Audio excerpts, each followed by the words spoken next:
I, Douglas Ducote, an American patriot by the grace of God, do solemnly swear to support and defend the Constitution of the United States of America from enemies foreign and especially domestic.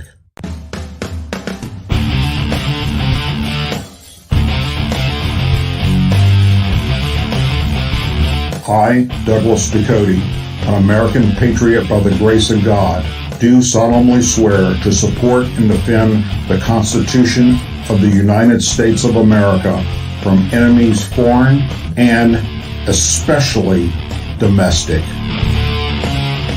Say it with me. I pledge allegiance to the flag of the United States of America and to the republic for which it stands, one nation, under God, indivisible, with liberty and justice for all. Good evening, American patriots, and welcome to another edition of the Douglas Ducote Show live. You have many places to be tonight. Shows to be here with me, and for that, I am forever grateful. Thank you very, very much. The first half of this show tonight, I want you to read between the lines. And I do believe that everyone watching will be able to figure out that there's something going on and it's not good. There's a lot of things that we can talk about that's in the news here in America and other parts of the country, the globe. But folks, there's actually some very dangerous things going on that could mean the end of civilization. I'm just trying to connect the dots here. And some dots got very serious in the past 24 hours. When some information that I was given by sources up in DC, I was actually able to vet it because it's now going out to the news media.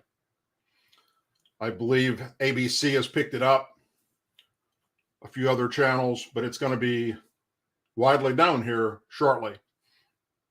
So think about what all I'm about to say and what all I'm about to share with you, because it truly could mean the end of civilization if we don't wake up and do something about it. We, as in the United States of America, have enemies that are on record saying that they will attack us when the time is right via nuclear weapons, therefore ending civilization on planet Earth. Those threats are currently coming from and have come from in the past Iran and North Korea, who are both actively developing nuclear weapons and the capability to launch them. In Iran's case, they want to wipe Israel off the face of the earth first, and then America and our NATO partners. And with North Korea, they just want to hit our West Coast. And they're almost there. We also have Russia threatening to use nuclear weapons to end the war in Ukraine. Putin himself is on record saying in the past several days that we are about to enter a nuclear conflict.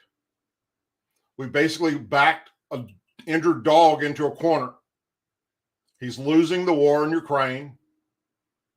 He's trying to save face. What can he possibly do? With his military being defeated with our military equipment, we're supplying Ukraine with all the equipment they need to kick Russia's ass. Without that, Russia would have ran right over them and it'd be over with. So he drew a line in the sand, per se. He drew a red line. Putin said, if we were to supply Ukraine with our M1 battle tanks and NATO supply battle tanks, if we were to supply fighter jets, our technology of fighter jets, F-16s, for instance, and if we were to supply long-range missile capacity where Ukraine could strike Moscow and hit anywhere within Russia, If we were to do those things, it would be the red line, where he would then resort to using nuclear weapons. Currently, this administration, along with our NATO partners, are crossing the Russian red line to avoid any kind of nuclear war by sending M1 tanks, American M1 Abram tanks, and NATO sending, Germany sending tanks, all of Europe sending tanks.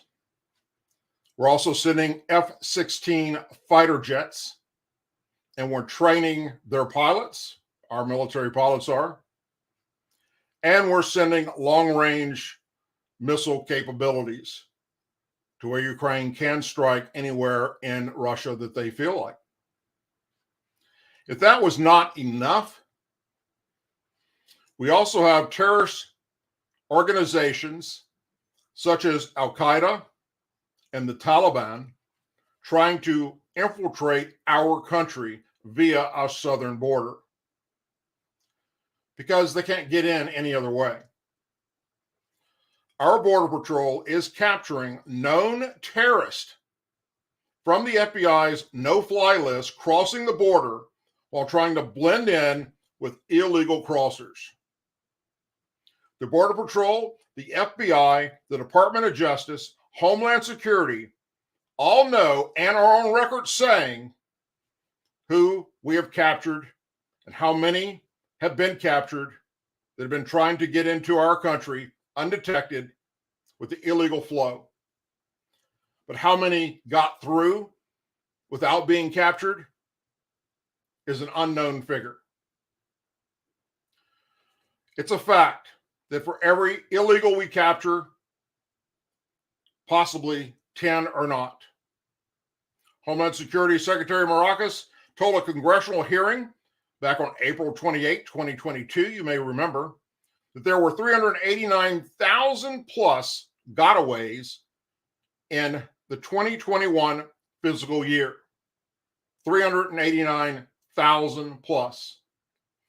Per the Department of Homeland Security Border Patrol Maracas report, or metrics report, 2021 gotaways are defined as subjects at the southern border who, after making an unlawful entry, are not turned back or apprehended and are no longer being actively pursued by law enforcement agencies.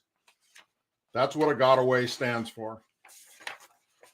Per the Department of Homeland Security report, there were 136,808 recorded gotaways nationwide in the fiscal year 2020.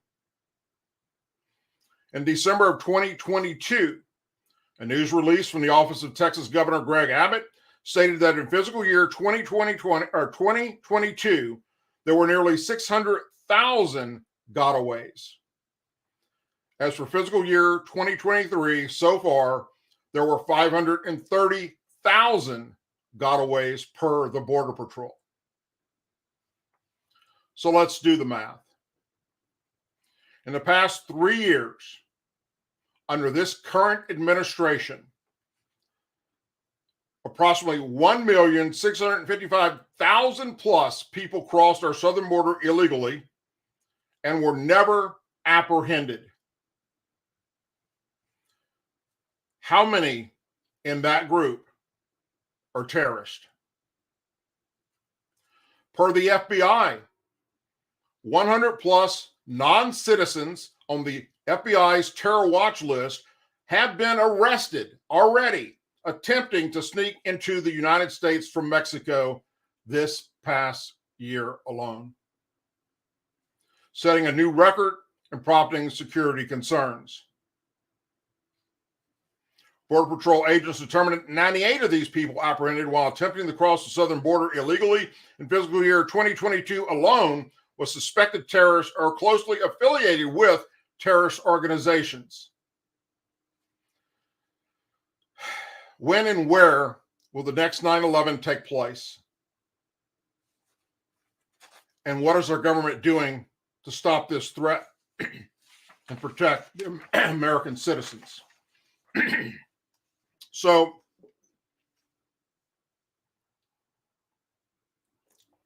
we have known countries They're on record saying they want to strike us with nuclear weapons, and that's the plan in the coming future.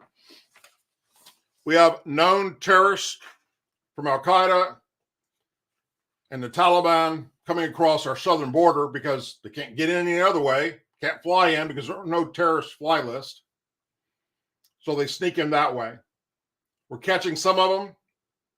It's a numbers game, folks.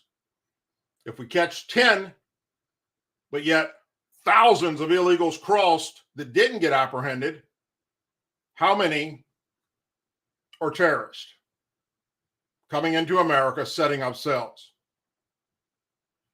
If not bad enough, we have these other countries with nuclear weapons threatening to attack us, or China about to go in and attack Taiwan and bring us into that conflict.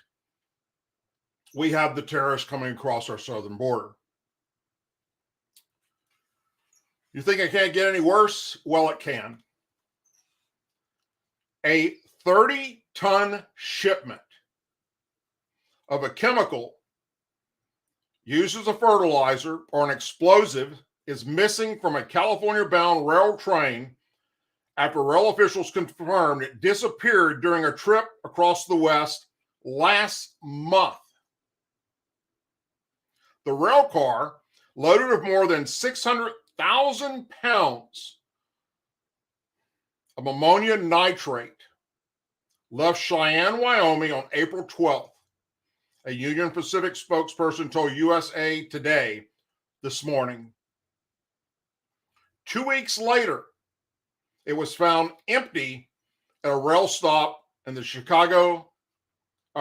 California Mojave Desert, according to a report filed with the Federal National Response Center on May 10th. The rail car was sealed when it left Cheyenne facility, and it appeared that the seals were still intact when it arrived in Saltdale. A spokesperson for the company that manufactures explosives told USA Today. The rail car was also observed after departing the railway in Cheyenne Yard with a sealed intact with no sign of any leaks. The initial assessment is that a leak through the bottom gate of the rail car may have developed in transit. According to the company, releasing the pellets onto the track over a 2-week trip. In addition to DINO, the Federal Railroad Administration, the California Public Utilities Commission, and the Union Pacific Railroad are investigating this case. Officials said the rail car was transported back to Wyoming, where it will be inspected. Our review will be to understand what led to this situation. But there is no indication of any danger to the public and no indication the pellets were intentionally taken by anyone, the spokesperson said. At this point in the investigation, we do not believe there is any criminal or malice activity involved, said Christian South, a spokesperson for Union Pacific, who works with its customers to investigate any loss or damage of freight that travels by rail.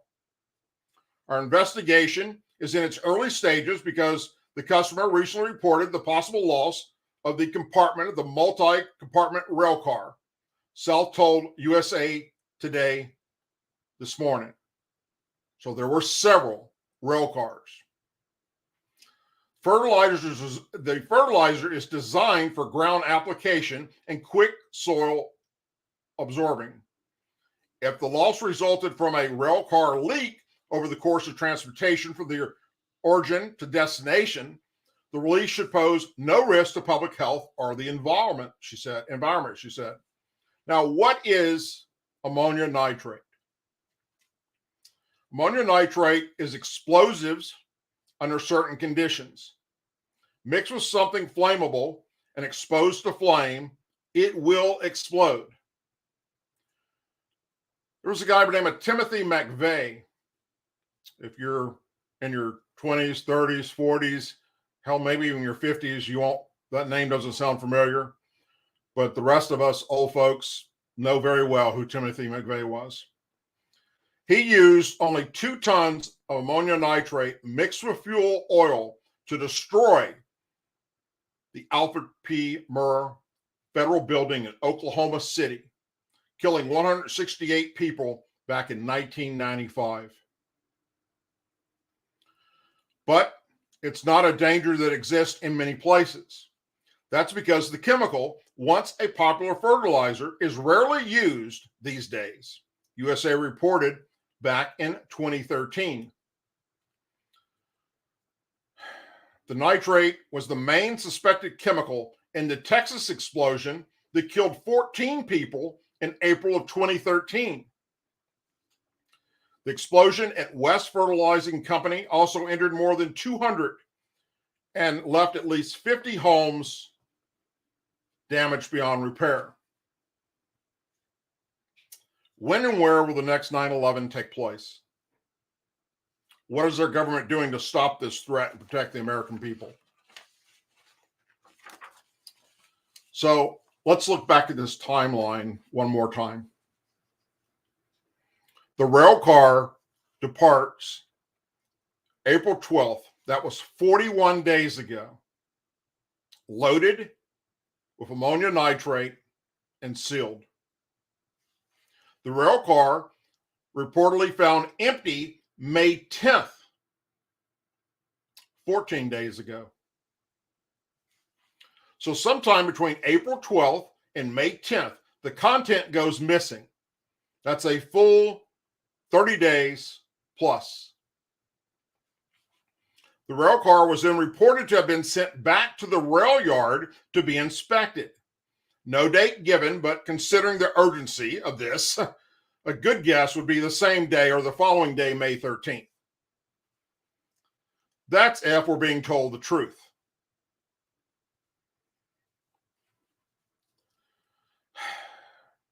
Union Pacific could have, should have, and probably did fly inspectors and inspectors from the National Transportation Safety Board, NTSB, directly to the site on May 10th to inspect it at that time. Sending it back to the yard before doing a visual inspection makes little to no sense. Regardless, today is May 23rd, 2023, 14 days since the content was reported missing, yet there is no conclusive information if the rail car leaked the content out over its travels or during one of its many stops and many train hookups and disconnects and what have you to get it to its destination. Some organization that has infiltrated our country, knowing about the shipment, was able to get the shipment. Was it leaked from the rail car, or was it stolen by a terrorist cell living within our country and about to be used against us? You cannot make me believe that over this period of time, from when it was found missing to today, that they don't know if it leaked from the rail cars. Fuck, you can send a 10-year-old out there to take a look and determine if something leaks out the bottom of the damn thing. And these National Transportation Safety Board inspectors don't know yet? Bullshit. Something is up.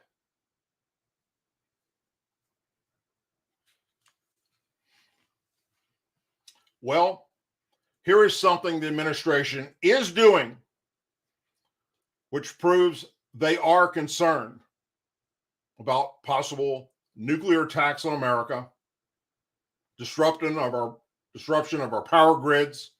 China is launching defensive satellites. Pentagon's already told us, to be able to fire and disrupt all of our communications. These other countries are threatening nuclear war. We have known terrorists getting captured coming across our southern border. We now have all this ammonium nitrate missing. What is the administration doing about it? At least 50 U.S. senators so far have been issued satellite phones. That's right, not cell phones, satellite phones. When this information was given to me a few days ago, I was hesitant whether or not I would report on it at all, because that sounds pretty fucking scary. Why are they doing that? And furthermore, who all's getting them? And then it hit the news a few hours ago. They're being issued satellite phones to use during emergency situations, according to a CBS News report. The phones were distributed as part of a number of new security efforts from the Senate Sergeant at Arms and were offered to every senator. Last month, Senate Sergeant at Arms Karen Gibson told the Senate Appropriations Committee that satellite communication will ensure a redundant and secure means of communication during a disruptive event, adding that the phones will support security measures during an emergency that takes out our communications across the United States of America. An advisory from the Department of Homeland Security said satellite phones are used to coordinate response and recovery efforts, especially in remote areas or areas where everything's been destroyed, where there's no landlines anymore, no cell phones anymore. All those networks are gone, or in areas where existing networks are damaged or overloaded during a natural disaster, such as severe weather or earthquakes, or a man-made incident, including potential chemical, biological, radiological, nuclear, or explosive events. Satellite mobile phones can help maintain command and control functions during an emergency when existing communication networks are not functioning. These phones are designed to be relatively rugged and simple to operate, but are more expensive than cell phones to buy and use.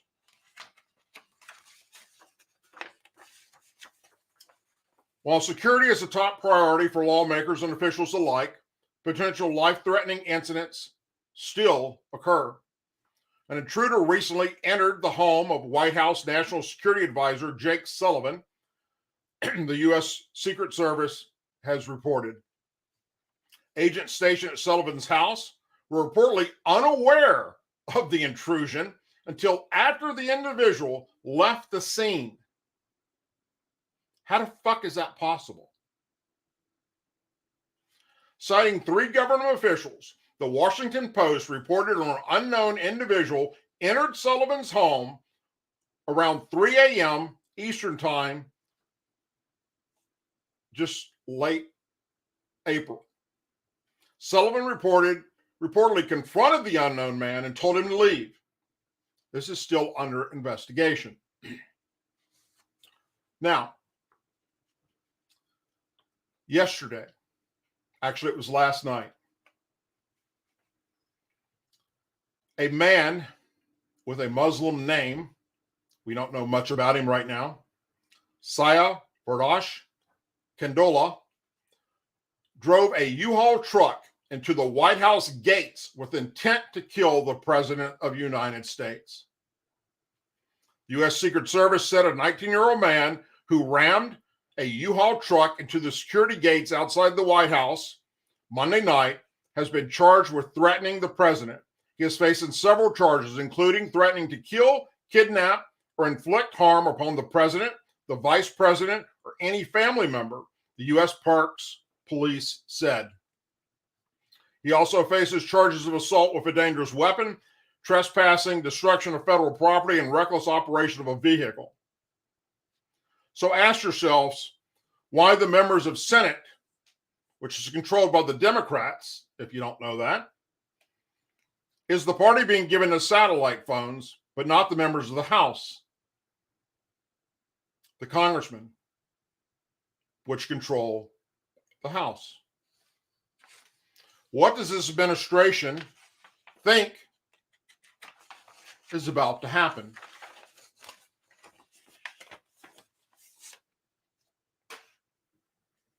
Are you reading between the lines yet?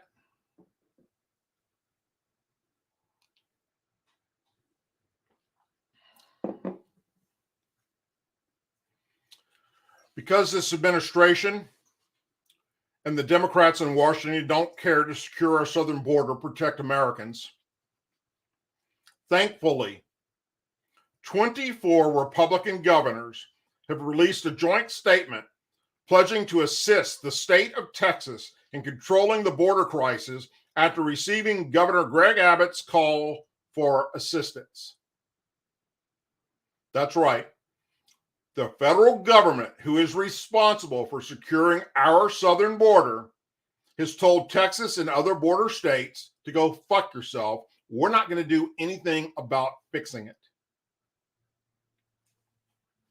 So the governor declares an emergency, and this administration denies the declaration. So he sends out a message to other governors across America to help. And thankfully, they have responded.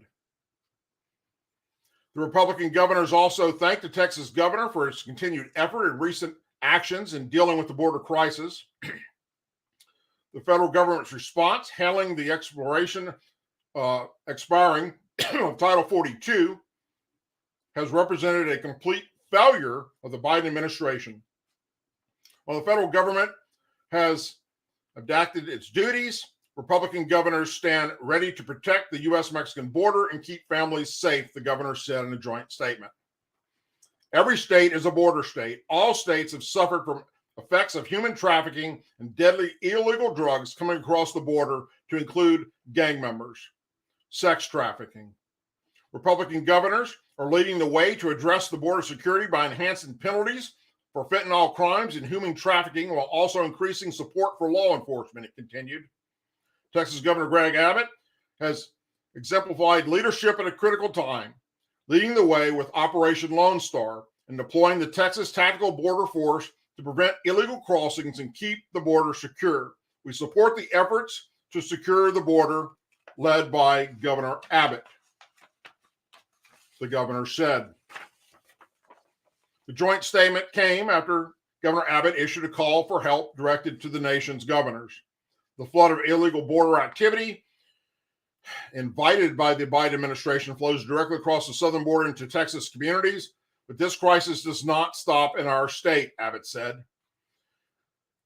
In the federal government's absence, we as governors must band together to combat President Biden's ongoing border crisis and ensure the safety and security of all Americans deserve. Emergency Management Assistance Compact empowerment states to improve assistance to one another in times of disaster or emergency, both of which are described in the current border crisis.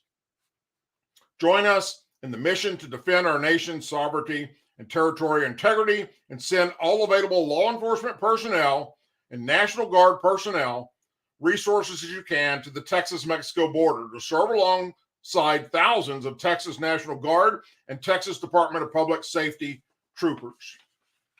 And that is exactly what these governors are going to do.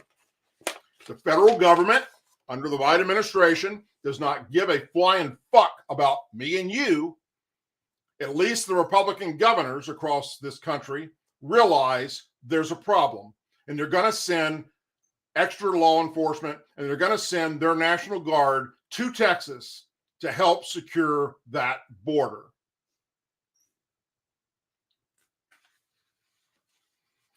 The Biden administration's State Department recently informed the House of Foreign Affairs Committee that it would be allowed to review portions of the documents relating to the U.S. withdrawal from Afghanistan, with the caveat that Committee Chairman Michael McCurley, Republican Texas, suspend his push to hold Secretary of State Anthony Blinken in contempt of Congress for refusing to turn over the files.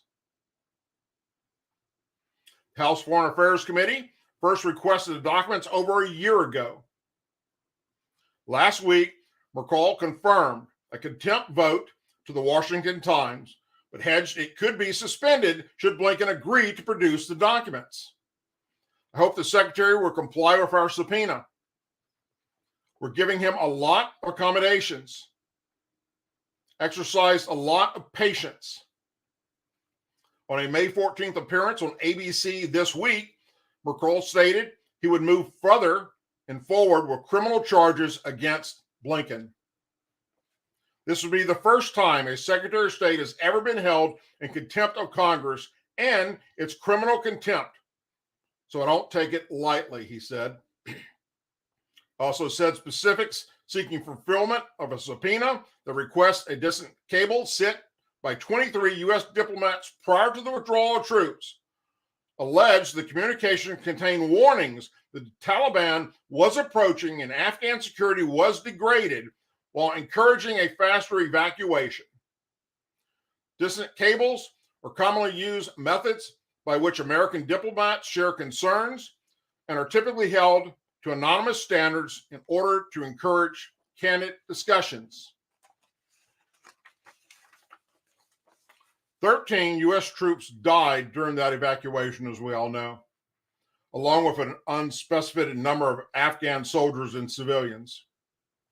Other Americans were left behind in that evacuation. And I wouldn't even call it an evacuation. I would call it a surrender, because that's what it was. Along with billions of dollars in American military equipment.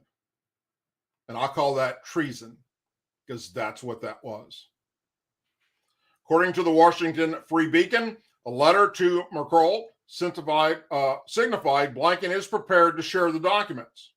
The department is prepared to invite the ranking member of the committee to visit the department at your convenience to read this cable and its response, with the names of the signatures redacted and with understanding that the committee would suspend possible enforcement actions related to the committee's subpoena, the letter reads.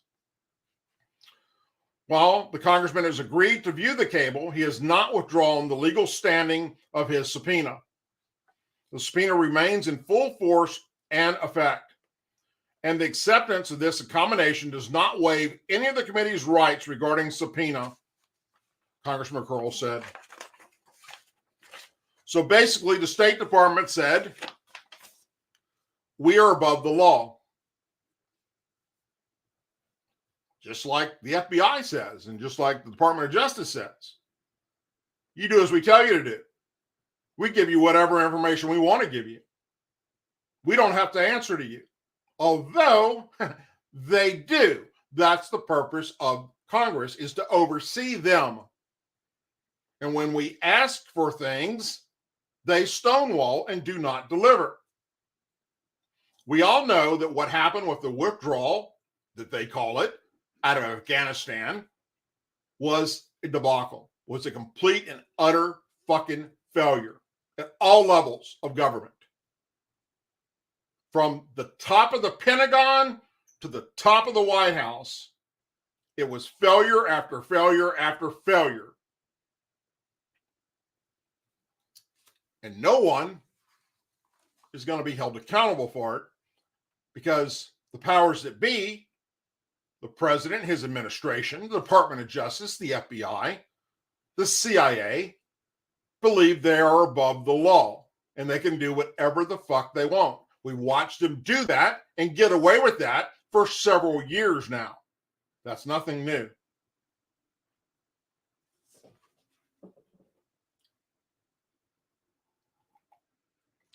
What other organizations think they're above the law in our U.S. government right now? Attorneys representing multiple IRS whistleblowers sent letters to a host of figures on Capitol Hill yesterday, claiming their clients have faced internal reprisal from the agency in connection with the federal inquiry into Hunter Biden. And it was also posted on Fox News Digital. The first two letters, addressed to the Office of Special Counsel and IRS Commissioner Daniel Werfel, respectfully allege that the IRS retaliated against the whistleblowers by passing them over for deserved promotions and removing them from existing roles. The IRS must immediately cease and desist intimidating our client for simply exercising their constitutional rights to petition Congress, statutory right against retaliation for doing so, the letter address said. The IRS stated it has followed all proper procedures in a statement to Fox News. The Attorney's Empowerment Oversight President, Tristan Levitt, and Nixon Peabody, Parker, Mark Littell, wrote in a third letter to express their disappointment with Congress' lack of action on the issue.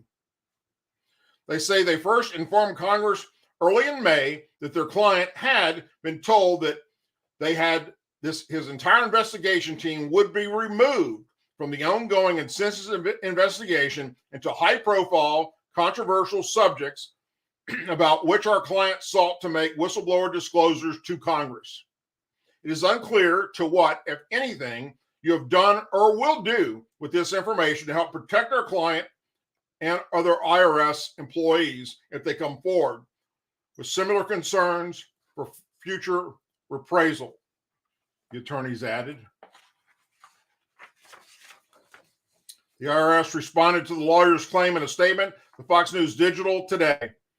The agency highlighted that it can't comment on specific taxpayer matters, but affirmed that we take any issue involving whistleblowers seriously. Commissioner Welner took immediate action by contacting the Treasury Inspector General for Tax Administration when allegations were raised in media reports, the IRS said in a statement. When the IRS employees raise allegations, the Commissioner's office does not directly run an investigation, seek the identity of the whistleblower, or similarly intervene. Instead, the IRS supports the Inspector General. It is important to emphasize that in any matter involving federal judiciary process, the IRS follows the direction of the Justice Department. Well, okay, we give you that. And we already have talked about how they're corrupt and they think they're above the law. So basically, if that's the case, the Justice Department told you to do this to Congress when they're asking about all this information on whistleblowers and anything involving Hunter Biden.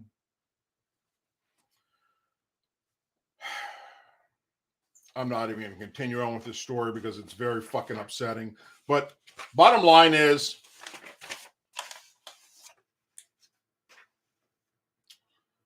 things are going to hell in a handbasket. A lot of it brought on by our current administration. Nothing's being done about it. We've been watching it happen for quite some time. And now it's reached a level of danger.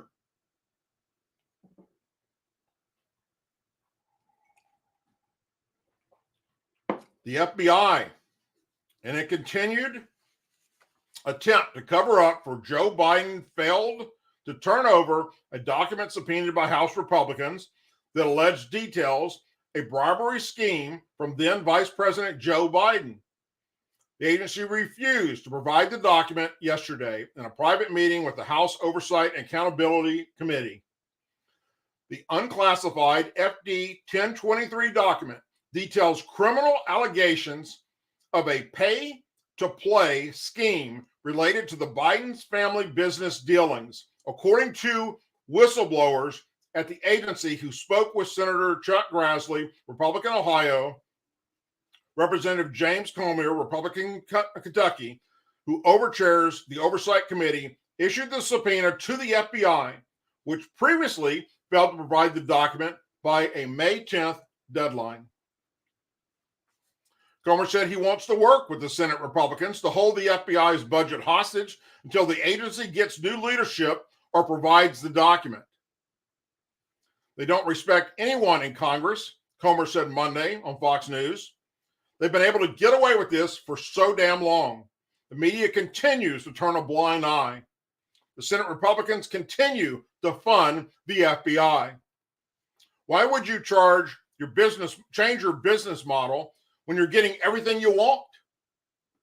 House Speaker Kevin McCarthy said he had a call with FBI Director Christopher Wray last Friday and is confident the agency will eventually provide the document.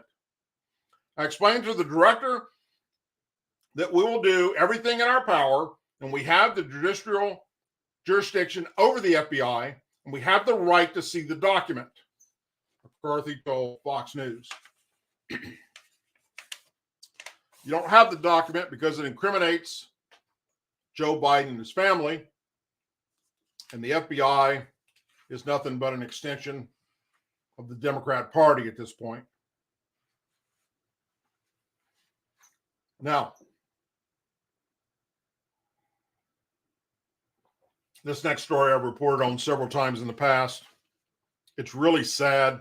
It just goes to show that the current leader of the United States has full-blown dementia or some type of a mental medical condition, because he just continues to lie about shit that's not true. He tells stories that aren't true. He makes up shit depending on who he's talking to, or whether it's that he marched with Martin Luther King, which is bullshit and a lie, or just it's tons of things. But this one is something that, as a parent, you can't just make this shit up. And you can't keep repeating it when it's been called out that it's not true and you're lying about it. Once again, Joe Biden lies about the death of his son, Beau Biden. Joe Biden told Marines, U.S. Marines, during a stop in Japan, that his son Beau died in Iraq. It was all captured on video obtained by the New York Post. My son was a major in the U.S. Army. We lost him in Iraq, the 80-year-old president said during an exchange with troops at Marine Corps Air Station in Japan last Thursday. The president visited Japan this month for the G7 Leaders Summit. Biden's son, Beau, died of brain cancer in 2015 at Walter Reed Military Hospital in Bethesda, Maryland. He was not deployed in Iraq, did not die in Iraq. He did not die due to combat injuries in Iraq. He got brain cancer and he died in America. The president himself has said on different occasions that Beau's death from cancer was caused by burn pits in Iraq, a subset of which he cited legislation back in 2022. The president talks, as the families of many veterans do, about losing Beau in Iraq because his brain cancer was likely caused by prolonged exposure to burn pits while serving in Iraq, the White House spokesperson said. There's two different things here. Believing that your son, while serving in Iraq, was exposed to chemicals that later in life caused him to have brain cancer and die of brain cancer, and telling people that your son died while serving in Iraq. How fucking difficult is this? The man has something wrong with him, the leader of our country. Biden has drawn criticism from media online, with even liberal outlet Daily Beast writing that the president has puzzlingly made similar statements about Beau Biden several times in the past. A story published just this past Monday. Contributing editor of The Spectator, Stephen L. Miller, pointed out that Biden, the oldest serving president in history, is running for re-election in 2024. It's just a stutter. He's fine. Running for re-election. Another story from a red state contributor argued that Beau's death, which certainly must have been traumatic for Biden, still does not excuse Joe's continued mangling of the truth. The president also drew attention at the G7 summit in Japan when he told a reporter at the conference to shush up when asked about the debt ceiling debate in Congress. That was one of a few awkward moments that Biden experienced during his time in Japan, also calling South Korean President Yoon Suk Yeol, whom he met before, a loon, using the word title for Japanese Prime Minister Fumio Kishida, calling him president. Biden made the same false claim about Beau Biden in 2022, telling a crowd in Colorado that his son lost his life in Iraq. I say this as the father of a man who won the Bronze Star and lost his life in Iraq, Biden said in a speech near Val, Colorado, where he designated Camp Hell as a national monument. Biden also referenced his son in a 2019 speech. This time, because of exposures to burn pits, in my view, I can't prove it, yet came back with stage 4 brain cancer. 8 months he lived, knowing he was going to die. After Biden's Japan trip, he faced another battle in Congress as Republicans argue over the debt ceiling with Democrats. He was taking flack for claiming that he would use the 14th Amendment to avoid making a deal with the House GOP members over the debt ceiling. And I believe it's the New York Post that just schooled him on the 14th Amendment.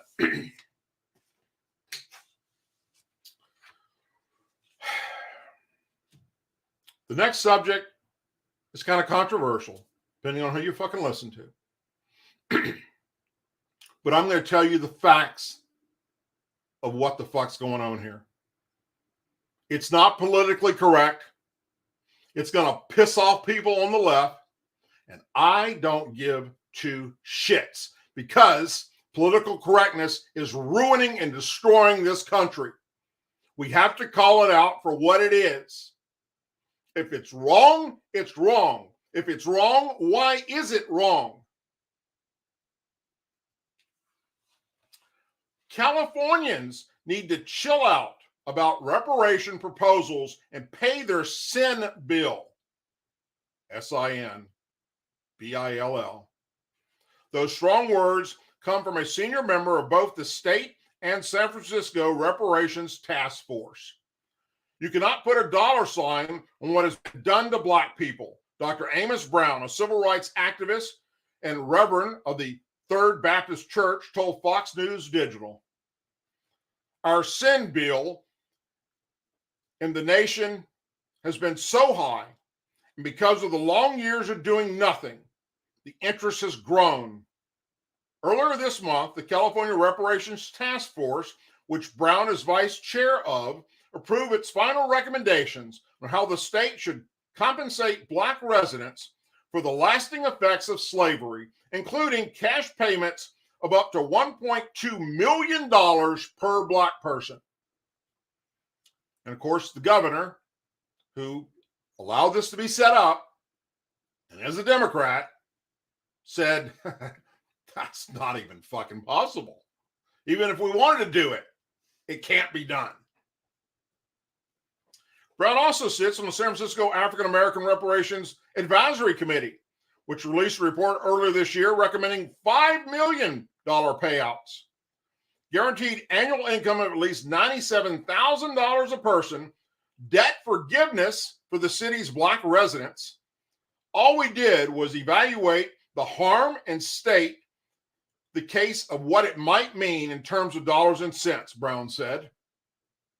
But if you can't pay all of that, say what you can pay. That's the point. Both the state and city proposals garnered national attention and pushback for their high price tags, especially as California faces a $32 billion budget deficit. Economists of the state panel said reparations could cost as much as $800 billion. San Francisco's proposal could cost at least $100 billion, according to the New York Times, almost 7 times its annual budget.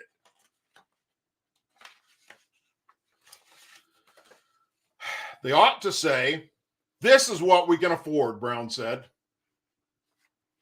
And if we can't pay it now, we do like what the Germans did, pay it in installments.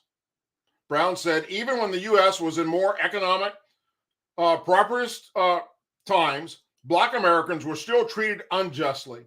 We need to stop making excuses and come to a reasonable plan that shows that we have good intentions, he said. All we're saying is let's chill out and pay your debt, your SIN bill of enslavement. of discrimination, of intimidation, of terrorizing black people, Brown added. Although California outlawed slavery in 1850, just before joining the Union, Brown said the state has a long history of imposing racial policies to suppress the growth of the black communities. Unfortunately, that evil group called the Ku Klux Klan in California was founded here in San Francisco, he told Fox News Digital. So San Francisco hands are not clean. They have complicity in the evil system. A 2021 University of Massachusetts Amherst poll found that almost 2/3 of Americans oppose reparations, including a majority of white, Latinos, and Asian Americans. There are good reasons to believe that the experience with enslavements along with ancestors does continue to resonate and does continue to have effects in African American communities right up to the present, said Jesse Rose, a political science professor at the University of Massachusetts, told Fox News. But for people who are not African American, some of those people may have difficulty understanding those linkages and seeing them. Brown said the reluctance around reparations for slavery is about being mean to black people. Those who say, oh no, it's too much, you don't deserve, they are not showing that they have a heart, he said. They are hard-hearted. The state task force recommendations were moved to a state legislature for consideration. San Francisco's Board of Supervisors will meet in September to discuss the final reparations proposal.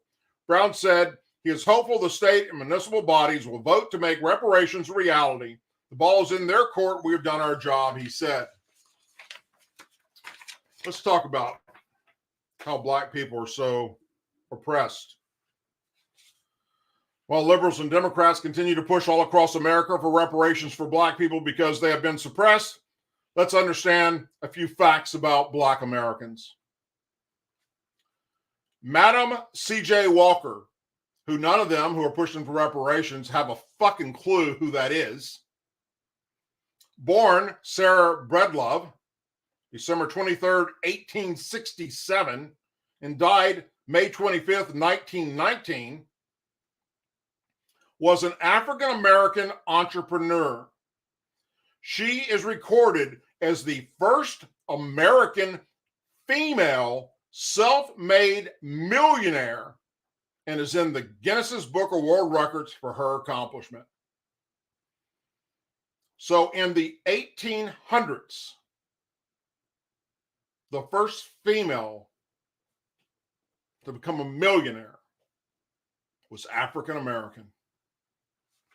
The first African American to serve as an American senator was Herman Reeves from Mississippi in 1870, while Blanche Bruce, also Mississippi, seated in 1875, was the second black senator.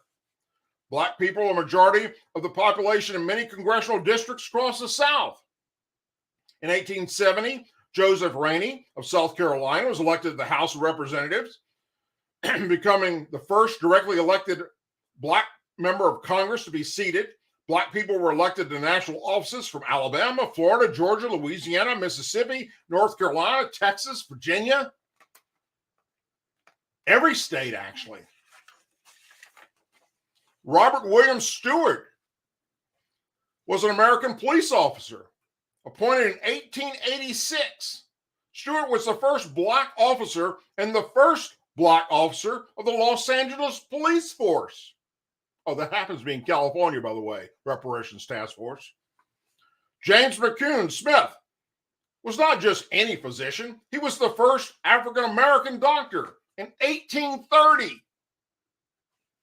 Macon Bowen Allen was not only the first African-American licensed to practice law in the U.S., but he was also the first to hold a judiciary post. In 1844, he became a lawyer. In 1873, he was appointed to be a judge of the Superior Court of Charleston. The following year, he was elected as a probate judge for Charleston County in South Carolina. Thurgood Marshall was an American civil rights lawyer and justice who served as an associate justice of the Supreme Court of the United States from 1967 to 1991. He was the Supreme Court's first African-American justice. William Alexander Laislov was an American first black millionaire in the 1800s. Jeremy Hilton was Wall Street's first black trader in the 1800s. First known African American to be elected to public office, Winston Churchill, town constable in Newmarket, New Hampshire, was in 1868. First African American to hold a patent, Thomas L. Jenkins, for dry cleaning process, was in 1821. First African American to receive a degree from an American college, Alexander Twilight, Milberg College, 1823. First African American college professor at a predominantly white institution was Charleston L. Reason, New York Central College, in 1849. And of course, Barack Obama became the highest leader in the United States of America, the President of the United States.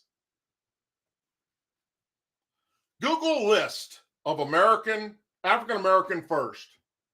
That's all you got to Google. You will find thousands. I just read 14. You will find thousands and thousands of lists of African Americans that did not sit on their fucking lazy ass and ask for a handout for the government. They went out and they earned it and they worked for it, just like white people, just like Hispanics, just like Asians, just like every American. You get off your fucking lazy ass and you go out and you work. And guess what? You're afforded every opportunity the white man is. And in some cases, even more. Every known job title, profession in America is offered to and held by black people. And every job title, profession, black people hold leadership positions within them. Doctors, lawyers, judges, law enforcement, the military, teachers, principals, professors, mayors, governors, every city, state, and federal administration position, local councils, airline pilots, bus and taxi drivers, train engineers, construction engineers, flight engineers, astronauts, scientists, members of Congress, members of the Senate, owners of local mom and pop stores to major companies. All of this going back to the end of slavery in America, September 22nd, 1862. Lincoln issued the proclamation, Emancipation Proclamation, and on January 1st, 1863, he made it official that slaves within a state or designated part of a state in rebellion shall be thenceforward and forever free. So for that period of slavery in America, 1619 to 1863, the white man is supposed to pay the black man for today's reparations for what happened 160 fucking years ago. Let's not forget Anthony Johnson, born in 1600 and died in 1670. You know who Anthony Johnson was? He was an African American who achieved wealth in the early 17th century in Virginia. He is most known for the fact that he was the first person to own a slave as recognized by Virginia courts. It is notable and recognized that he himself was an African American. He was a tobacco farmer. He attained great wealth, has been referred to as the Black Patriot or Patriotic, for the first community of Negro property owners in America. So to sit here and tell anybody that'll listen that the white man is holding down the black man is a fucking lie. It isn't true. Was it true 160 years plus ago? Yes. Slavery was horrible. Slavery should have never happened. It's insane that we enslave people. But once Lincoln put a stop to that shit, anyone, any American that's willing to work hard, put in long hours, get up and do work can succeed. And fuck, if you can't, guess what? The government will give you grants so you can, especially if you're Asian, African American, Hispanic. So the Reparations Task Force in California, you stupid ass son of a bitches need to fucking look at history and realize that for those of us that have a brain, we're looking at you as you're just the laughing stock of the black race. Because the black race is looking at you going, what the fuck is this? How are we oppressed? Any different than anybody else in America? All across this country. Are there black areas of town that are horrible and crime-ridden? Sure as fuck are. Who's running those areas? Democrats. Are there white areas that are destroyed too? Living in poverty, especially here in the South? Drugs and crime? Sure as fuck are. Who's running those areas? Democrats. But yet, time and time again, in general, the black race votes for the Democrat who fought against freeing them, fought Lincoln tooth and nail, who fought against segregation, who organized, built, grew, founded the KKK. Throughout history, Democrats have done nothing but suppress black people and even white people. And it's been Republicans that have fought to turn that shit around. It's time people set the record straight. I will be attacked for tonight's show because I'm white. In their opinion, I'm a white racist, evil devil, Aryan Brotherhood. Some of them probably think I've got a rebel flag and a picture of Mark Furman hanging over my fucking fireplace. That's how stupid this shit is.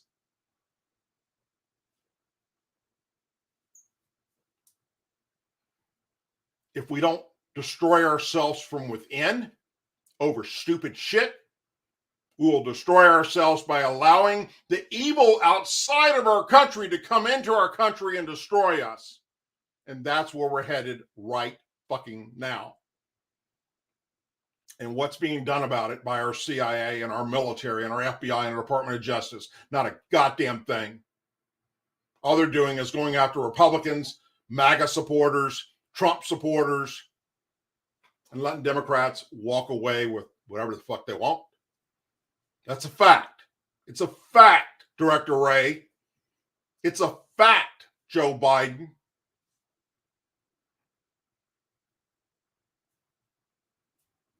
Anyhow, you had many pleasures to be tonight. You chose to be here with me, and for that, I am forever grateful. Hope that you will join me back here Thursday night at 8 p.m. Central Time as well. If you haven't already done so, please like and subscribe. Also, go to the Rumble channel, Rumble, the Douglas Ducote Show, and follow me there. Because eventually, I'm going to tell YouTube and their liberal censorship bullshit where they can go pound sand.